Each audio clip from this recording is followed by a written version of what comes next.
Dover जलडमरू मध्य कहाँ स्थित है? इंग्लिश चैनल और उत्तरी सागर के बीच में स्थित है। यहाँ पर यह है इंग्लिश चैनल इधर ब्रिटेन के पास, और यह है उत्तरी सागर, इन दोनों के बीच में स्थित है डोवर जलडमरू मध्य। ज़्यादा इंपॉर्टेंट नहीं है पर फिर भी हम पढ़ लेते हैं, एग्जाम में पूछ लें तो इस तरह से हमने काफ़ी सारे जलडमरू मध्य पढ़े। इधर पढ़ा था कुक, एक बार इनको हम देख लेते हैं। ये था कुक, न्यूजीलैंड, उत्तरी न्यूजीलैंड और दक्षिणी न्यूजीलैंड के बीच में तस्मान सागर और प्रशांत महासागर को जोड़ रहा था। फिर हमने यहाँ पढ़ा था बास जलडमरू मध्य, जो कि तस्मान द्वीप और ऑस्ट्रेलिया के बीच में स्थित था, तस्मान सागर और हिंद महासागर को जोड़ रहा था। ठीक है। फिर हमने यहाँ पढ़ा था टॉरस जलडमरू मध्य, जो पापुआ न्यू गिनी और ऑस्ट्रेलिया के बीच में स्थित था। फिर हमने पढ़ा था सुंडा जलडमरू मध्य, जो सब बहुत ज़्यादा इंपॉर्टेंट है एग्जाम के लिए, जो कि सुमात्रा और जावा के बीच में स्थित था। फिर हमने पढ़ा था मलक्का, मलक्का भी एग्जाम के लिए इंपॉर्टेंट है, मलेशिया और सुमात्रा के बीच में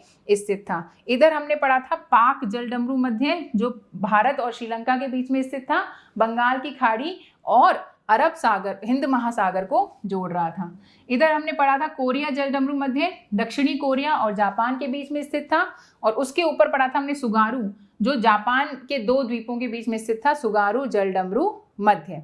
ठीक है। तो इस प्रकार से ये हमने इधर पढ़े थे। फिर हम इधर आ गए थे, इधर हमने पढ़ा था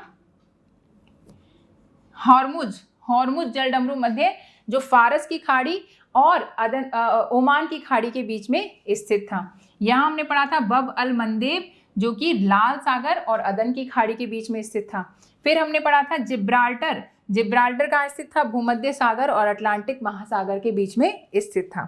फिर हमने पढ़ा था सी ऑफ मरमरा, मरमरा और किसके बीच में स्थित है? काला सागर के बीच में, जिसे हम बोलते हैं कौन सा जलडमरू मध्य? इसे बोला था बॉस्फोरस जलडमरू मध्य, तुर्की के बीच इस्तांबुल के पास स्थित था, और यह है एजियन और किसके बीच में स्थित है? काला सागर के बीच में, जिसे हमने बोला था फासियो जलडमरू मध्य। इस प्रकार से फिर हम आगे गए थे। यहाँ हमने पढ़ा था डेविस जलडमरू मध्य, यहाँ पढ़ा था हडसन जलडमरू मध्य, इधर पढ़ा था बेरिंग जलडमरू मध्य, यहाँ पे था मैगलन जलडमरू मध्य, इधर हमने पढ़ा था फ्लोरिडा जलडमरू मध्य, इस जगह हमने पढ़ा था यूकाटान चैनल। इस प्रकार से पूरे विश्व में जो जो इम्पॉर्टेंट है वो सब हमने पढ़ लिए थे। जलडमरू मध्य जो है एग्जाम के लिए बहुत ज़्यादा इम्पॉर्टेंट है, एग्जाम में प्रश्न आता है, आ सकता है। तो ये एक ही लेक्चर पूरा एक टॉपिक कवर करता है जो सिलेबस में लिखा हुआ है, तो इसलिए बहुत ज़्यादा इंपॉर्टेंट है। हम ये एक्सपेक्ट कर सकते हैं कि इस साल यहाँ से एक प्रश्न आएगा, और एक प्रश्न का मतलब है 2 नंबर। तो आप 2 नंबर, 2 के 2 भी ला सकते हैं कि पूरे 2 नंबर आ जाएं आपके एग्जाम में और बहुत बढ़िया काम हो जाए, या आप ऐसा कर सकते हैं कि 2 नंबर आप छोड़ के आ जाएं कि आपको आता ही नहीं है 2 नंबर, और ऐसा भी कर सकते हैं कि अगर आप इसको रिवाइज नहीं क्लियर करें तो आप नेगेटिव मार्क्स लेके आ जाएं, तो 2 नंबर तो जो आए नहीं, मतलब जो आ सकते थे वो तो गलत हुई, और इसके अलावा इसमें नेगेटिव मार्किंग भी हुई, जो कितनी होती है 2 नंबर की 1/3, यानी 2/3 नंबर, जो कितना हो गया 0.66, यानी बेसिकली 2.66 नंबर का घाटा आप रोक सकते हैं अगर ये वाला एक इम्पॉर्टेंट लेक्चर आप अच्छे से कवर कर लेते हैं। तो ये बहुत ही इंपॉर्टेंट चैप्टर था, होपफुली आपको समझ में आ गया होगा। इन सारे ही जलडमरू मध्यों को आप अपनी एटलस में देख लेना, क्योंकि एटलस में ज़्यादातर जलडमरू मध्य बने होते हैं, तो वहाँ पे आपको मिल जाएंगे। उनको किसी हाईलाइटर से, पेन से या पेंसिल से, जिस भी चीज़ से आप पढ़ रहे हैं उसमें इनको मार्क कर लेना। या फिर अगर आपके पास एटलस नहीं है तो ऐसे नीले कलर के स्कूल में आपने यूज़ किए होंगे खाली नक्शे, ये खाली नक्शे ले आना और उन पे बना लेना सारे जलडमरू मध्यों को, तो इससे आपको इजीली याद हो जाएंगे और एग्जाम में आपको कन्फ्यूजन नहीं होगा, आपको एग्जैक्टली याद रहेंगे।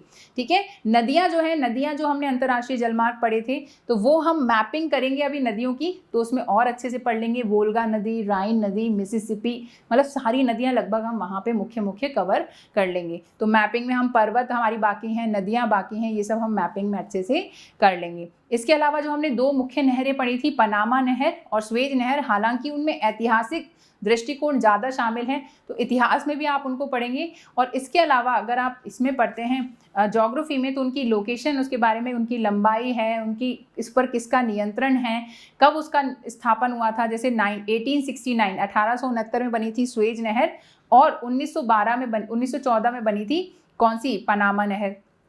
पनामा नहर का राष्ट्रीयकरण 2000 में किया गया था और 1956 में स्वेज नहर को जो है मिस्र को दे दिया गया था।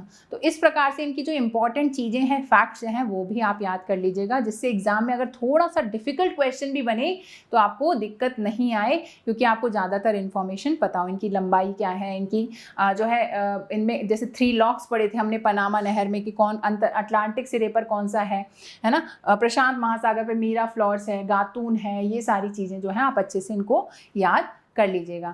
तो होपफुली ये लेक्चर आपके लिए बहुत ज़्यादा इंपॉर्टेंट रहने वाला है और आपको समझ में आ गया होगा। आप इसको 100% रिवाइज करेंगे, इसके नोट्स बना लेंगे, और जो है कोचिंग वाले अगर ऐप पर आप ये क्लासेस ले रहे हैं तो इनके बारे में अपने दोस्तों को बताइए, अपने रिश्तेदारों को बताइए, जो भी एग्ज़ाम की तैयारी कर रहे हैं उनको बताइए, ज़्यादा से ज़्यादा उनको इंस्टॉल करने के लिए कहिए, जिससे कि जो है और ज़्यादा स्टूडेंट्स कोचिंग वाले के बारे में जान पाएँ। इसके अलावा यूट्यूब चैनल पर भी लगातार डेली क्लासेस होती हैं, लाइव क्लासेस होती हैं, उनको आप अटेंड कीजिए। एमसीक्यूज जो सीरीज़ हैं उनको सॉल्व कीजिए, जो टेस्ट सीरीज़ हैं ऐप पर उनको सॉल्व कीजिए, जिससे आप अच्छे से प्रैक्टिस कर पाएँ एग्ज़ाम के लिए। और यूट्यूब चैनल को अगर अभी तक सब्सक्राइब नहीं कर रखा है तो सब्सक्राइब कर लीजिए, बेल आइकन भी दबा लीजिए, जिससे आपकी कोई भी क्लास मिस नहीं हो, और क्लासेस को ज़्यादा से ज़्यादा लाइक और शेयर कीजिए। तो इस लेक्चर के लिए इतना ही, इसको अच्छे से रिवाइज करना है, बहुत ज़्यादा इम्पॉर्टेंट है।